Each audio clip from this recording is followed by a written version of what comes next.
Hello and welcome to the programme. Now, the Brexit process remains in deadlock as MPs attempt to agree on a way forward. The Commons failed to find any consensus after voting for 8 different options, and Prime Minister Theresa May has said that she will resign if her deal is passed. So what is actually next for Brexit? Well, I'm pleased to say to discuss this, we're joined in the studio today by Paul Niland, a political commentator and a public activist. Hi Paul, thanks for coming in. Thanks Tom for the invitation. It was a very important topic, Brexit, and it's dominating the headlines around the world. But before we talk a bit more about what's going to happen in the future, and we have to get out our crystal balls, we've got a compilation of the history of what Theresa May has said about Brexit. So let's watch. Brexit means Brexit, and we're going to make a success of it. Brexit means Brexit. I'm very clear Brexit does mean Brexit. We're very clear. We will be leaving the EU on the 29th of March 2019 at 11 p.m. What people voted for last year was for us to leave the European Union, and we will leave the EU on the 29th of March 2019. We will deliver Brexit, and the United Kingdom is leaving the European Union on the 29th of March 2019. MPs have been unable to agree on a way to implement the UK's withdrawal. As a result, we will now not leave on time with a deal on the 29th of March. This delay is a matter of great personal regret for me. And of this I am absolutely sure. You, the public, have had enough.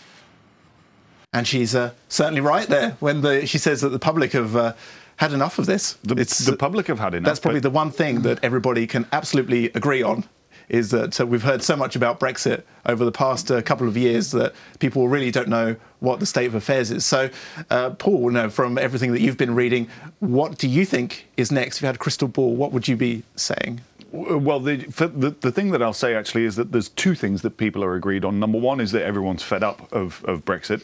But the other thing that I would say there's a consensus for, and this is something that all sides are saying, is that the whole thing has been a farce. I don't have a crystal ball. I don't have a crystal ball. I don't have a real good basis either for everything that I've read for making a prediction about what happens next. All that anyone can do is talk about what they want to happen next. And I watch TV interviews from people in the street, like a Vox Populi, and CNN are doing this a lot, BBC are doing it a lot. And what I see a lot of people saying is just get on with it, just leave, right? And the problem in the general public's understanding of Brexit is what it is, right? And that's what Parliament were trying to work out yesterday, as you mentioned in the intro there, that there were a series of votes yesterday in Parliament, all of which were defeated. But what those votes were about was they were about different forms of Brexit, different kinds of proposals for how this can work. And in the clip that you put together that you've just played there, Theresa May standing up there and saying Brexit means Brexit, which she said I don't know how many times. Hundreds, probably. What a hollow soundbite. What a ridiculous thing to say. I mean, I'm sure she's regretting it now. Do you think? I think she's probably regretting an awful lot of things, but no, I don't think she regrets that particular phrase. I think at the time she thought it was very smart and very clever, and it'll catch on, But no, it's becoming a point of ridicule for her. Yeah, absolutely. And even a few days ago, she said that she even was willing to throw herself under the bus to quit her job if people agree to her deal. And still, people are not agreeing to her deal. Well, one of the reasons they won't agree to her deal is because it's a bad deal. That's the bottom line. But how ridiculous is that? If you agree to what I negotiated, I will then resign. People who negotiate successful things don't resign. They get promoted. They expand their business, expand their companies, or whatever. But they don't resign as a result of success. Yeah. So in no way is this a success. And I don't have any sympathy for Theresa May because of the way that she's approached this. But what I will say is that the deal that she negotiated, and she said herself, it's the only deal that's on the table. This is where we got to. This was the agreement that we reached with the EU. The deal that she negotiated was really an academic exercise. It was to, or it has resulted in understanding what it looks like to be a third-party country to the EU. And that is what the UK will be if it leaves. It will be a third-party country. So, hats off to her for working out what that looks like, and it was a very arduous process. But now we know what it looks like. It's not good. Well, I think she's really saving her own face, isn't she? She wants to be seen as the person who, in her words, delivered Brexit, whatever that means. Yeah, but that is exactly right. And, what we're now seeing is a bunch of people who are lining up in one way or another, whether they're talking about trying to back her deal or whether they're grandstanding in interviews and newspaper columns or whatever. But there's a bunch of people lining up to take over her job. And the names that I see as potential next Prime Minister of the United Kingdom. There's a very good, actually, on LBC, there's a very good journalist there, James O'Brien. And something that he's been saying more often in recent weeks is look at the track record of lies from these people. So when you take someone like, for example, Boris Johnson, right, and he wants nothing more than to be the Prime Minister, and he's wanted it, since he was despite denying it, trousers, people know that he has ambitions. Of course, it's obvious, right? But what people like James O'Brien and others are pointing out is have a look at their record, have a look at the dishonest things that they've said, and I think that should be the yardstick by which any politician is measured by. And I think a lot of them haven't actually stood up to their own position. I mean, look at, for example, we have Jacob Rees-Mogg, who's one of these really hard Brexiteers. You could say he's part of the European Research Group, and he's changed his position in the last 48, 72 hours, where he said that he was certainly 100% wasn't going to vote for Theresa May's deal, but now maybe he'll think of it because, in his words, he said that half a loaf of bread was better than no bread. Yeah, I saw that. He tweeted that yesterday, and the only sensible response is right now the UK has a full loaf of bread. Half a loaf of bread is not a better position than that. So, but has there been a lot of economic research that's done to prove this statement that the UK, as it stands at the moment, is in the best position it has with the relations with the European Union, or is there potential once there is more opportunity to sign free trade deals and build other relations that actually there could be opportunity in certain sectors? Well, when you ask about the research that's been done, this is another way in which Theresa May has been quite duplicitous, really, I think. She's been asked about the economic impact of her Brexit deal several times in Parliament, and her response is, we have published economic findings that this would be the best course of action. Well, the best course of action if Brexit is a given. And for me, Brexit should never have been a given in the first place. And I'll come back to why in a moment. But what May has done is she's presented my deal is the least damaging option. What we have seen, what is public, is that if the UK crashes out of the EU with no deal Brexit, then the expected effect of that on the GDP of the country is that it will lose 9% of its economy. Yeah. Now, there's no country that can stand to lose 9% of its economy, and especially not if there is absolutely no good reason for it in the first place. And it also means there's no transition period as well. So that's it. If you're out, yes, you're out. And I saw a Conservative MP yesterday tweeting about let's leave with no deal and then we'll negotiate a deal during the transition period. But that doesn't quite work though, because there isn't one. But there isn't a transition period, right? And this is an MP. This is a person who's supposed to be educated on these matters. Well, you think so? You would expect it, right? You would expect them to be educated, and especially as they've been debating it for the last few years. But unfortunately, they're not. And I go back to what I was saying about honesty earlier on. You have to wonder whether these people sometimes are being deliberately dishonest, being deliberately misleading, or whether they're just ignorant. Well, to give it to Theresa May, she did say, OK, you don't like my deal, fine, let the MPs on the Conservative benches, they had the free vote. I don't know about the Labour benches and the opposition, but they had the vote. They couldn't come to any sort of consensus. There was 8 out of 16 options that were selected by the Speaker, included revoking Article 50, common market. So there's a whole load of them that were put forward. But that reflects, let me then jump back, other than obviously revoking Article 50. So the different motions that were put in front of the House of Commons yesterday, that reflects what was the debate during the Brexit campaign. There were lots of different actors who were saying, Daniel Hannan, for example, said, nobody is putting into question our position in the single market. Now that is very much in question. There were people talking about a Canada-style deal or a Norway-style deal or a Switzerland-style deal. And what should have happened before triggering Article 50, and that again is a huge mistake that May made, what should have happened was there should have been a discussion between parliamentarians about what kind of Brexit they want to accomplish. It's, you know, many people have made the comparison. If you're setting out on a journey, you know what the destination is. Yeah. But they triggered Article 50 without knowing where it was they were going to go. And May haplessly went backwards and forwards to the EU and ended up with what she ended up with, which I've already described. But it doesn't reflect what was discussed during the campaign, because what was discussed during the campaign from the Leave side was it will be the easiest deal in history. The moment that we vote to leave, the UK holds all the cards, etc., etc., etc. And the fact is that none of this has come true. And this brings me back to the point that I wanted to make earlier on. Not one of the motions that was placed before Parliament to discuss yesterday was discussing the legality of the referendum itself. And this is a massive part of the conversation about how we arrived at this point that is very much missing in the UK. Do you mean that the vote was advisory rather than... A part of it is that the vote was advisory, but at the same time, the government also, of the time, David Cameron's government, said, we will implement what you decide, right? So legally, technically, it's advisory, it's non-binding, but they made it binding. So they pledge, the promise to... They made a pledge and a promise. And there was a court case recently where they were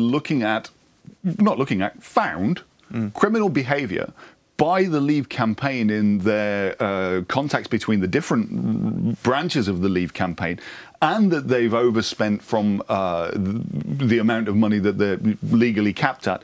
And the government's own solicitor after that said that had the referendum been binding, legally and technically binding, that the court could have simply dismissed the result and said, you need to have a rerun. But legally, because it's not legally binding, there is no way that the court could dismiss the outcome.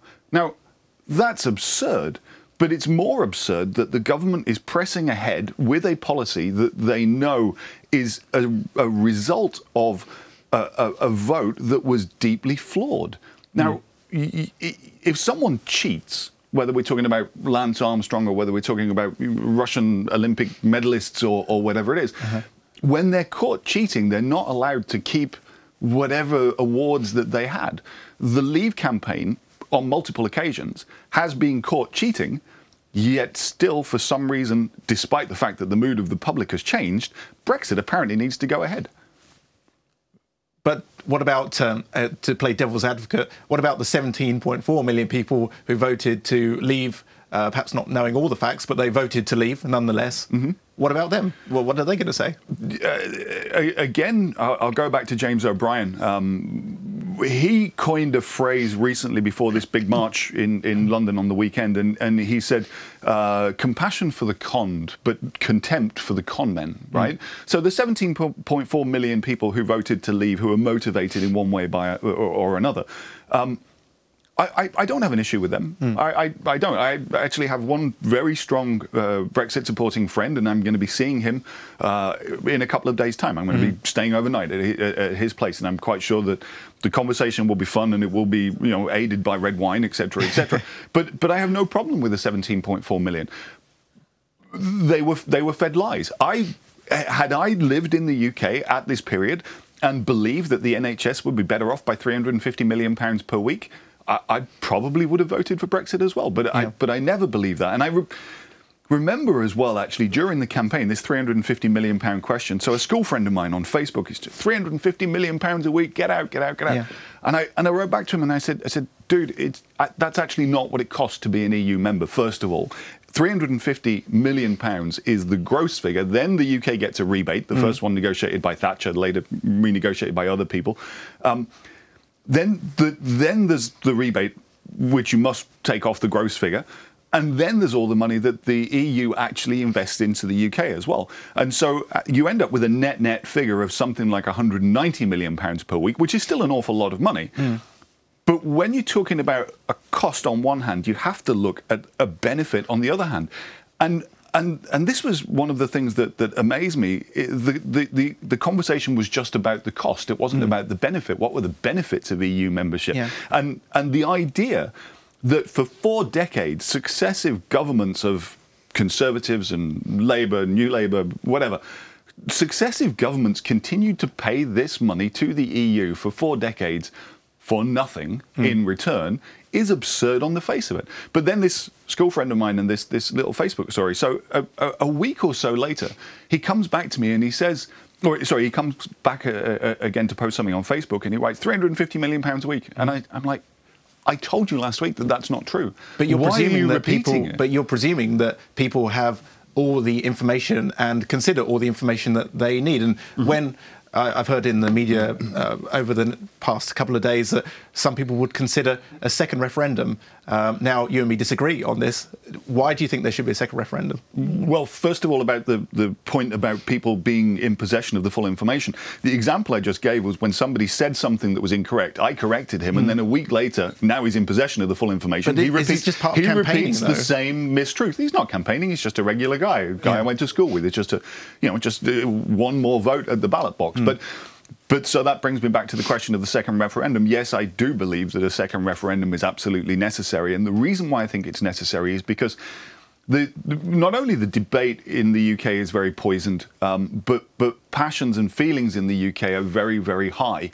And if there was simply a process whereby Parliament voted to withdraw Article 50, which they need to do, and they needed to do it weeks ago already, but if the decision or the reversal of the decision from the referendum happens just through Parliament or some other act, there's a lot of people who are going to feel like they've been betrayed. What needs to happen is there needs to be a public confirmation that Parliament is now moving in the right direction, as in a majority of people saying, no, we don't want Brexit anymore. And that, I'm certain, is what is going to be the result of a second referendum. And the reason why I'm certain is because the people who really, really, really don't want a second referendum, they're the people who won the first one. But then we come to the same problem again, where if you have a second referendum, for example, you have to give people the information that they need to make a balanced judgment. And people are not going to have this information. I mean, in an ideal situation, some sort of utopia,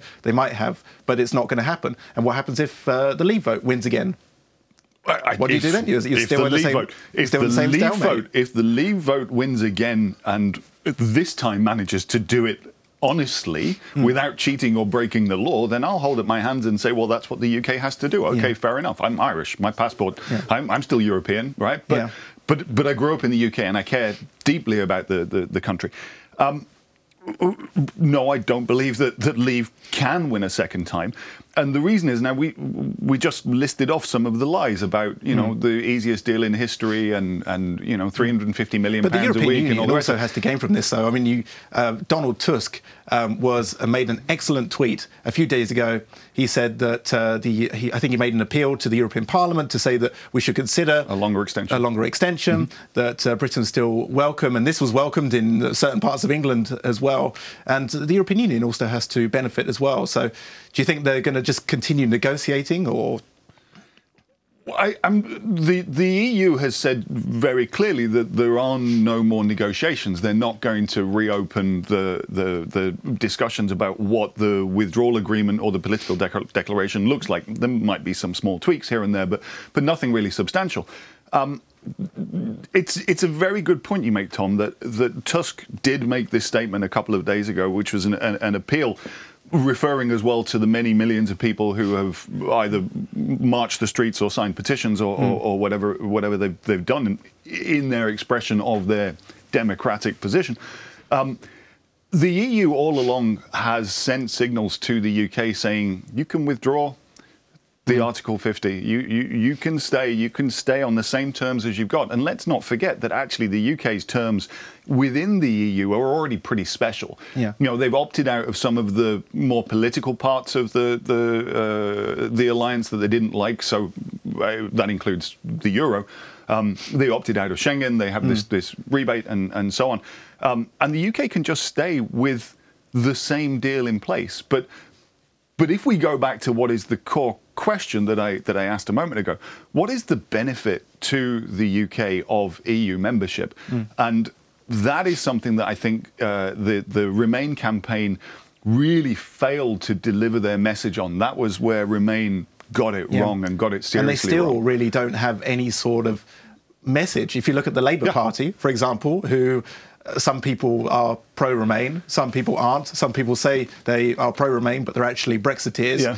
So there's no clear message. So unfortunately, we have to finish there. We've run out of time. But hopefully next time we'll have you in once the decision's been made and we can talk a bit more. Thanks Paul, for coming in. That was Paul Niland, a political commentator and public activist. Thank you for watching and stay tuned for more on UATV.